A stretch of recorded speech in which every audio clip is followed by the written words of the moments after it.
Pemirsa, aparat kepolisian Polres Biren mengamankan 2.700 liter atau 2,7 ton bahan bakar minyak BBM bersubsidi jenis premium dari dua lokasi terpisah. Dua tersangka diciduk dan kini diamankan di Mapolres Biren untuk diperiksa dan dimintai keterangan lebih lanjut.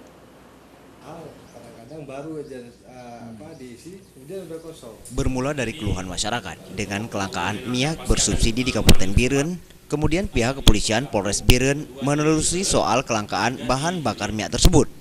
Dan akhirnya aparat kepolisian Polres Biren mengamankan 2.700 liter bahan bakar bersubsidi jenis premium dari dua lokasi terpisah, yaitu di Desa Cot Gapu dan Bukit Teguh, Kecamatan Juang, yang melibatkan dua pelaku.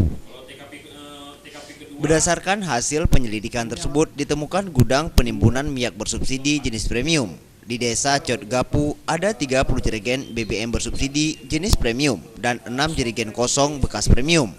Dan di Desa Bukit Teguh, Kecamatan Kota Juang, juga ditemukan 31 jerigen dan 4 drum berisi premium serta 2 fiber berisi 420 liter minyak premium bersubsidi. Dari lokasi turut juga diamankan 1 drum kosong, 19 jerigen kosong, 1 alat pompa, 1 corong minyak, dan 3 silang minyak.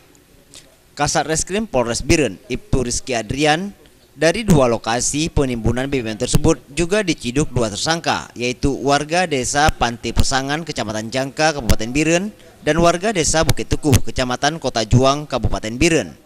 Kedua tersangka, satu diantaranya pegawai salah satu SPBU di Kabupaten Biren. Jadi yang kita sita dari 2 TKP itu sekitar 2,7 ton. Dari 2 TKP kita amankan 2 tersangka. Di TKP pertama kita amankan tersangka atas inisial RZ, dan untuk TKP kedua tersangka atas inisial RA. Tersangka ini petugas SPBU, Pak? Untuk di TKP pertama yaitu RZ merupakan karyawan dari SPBU di Cot Gapu. Rizky menambahkan, minyak yang ditimbun itu dijual kepada pedagang eceran di kampung-kampung.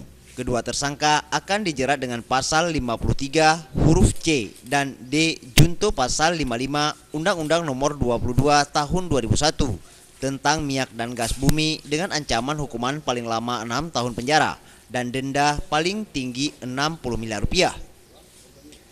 Dari Biren, Tim Liputan, Aceh TV.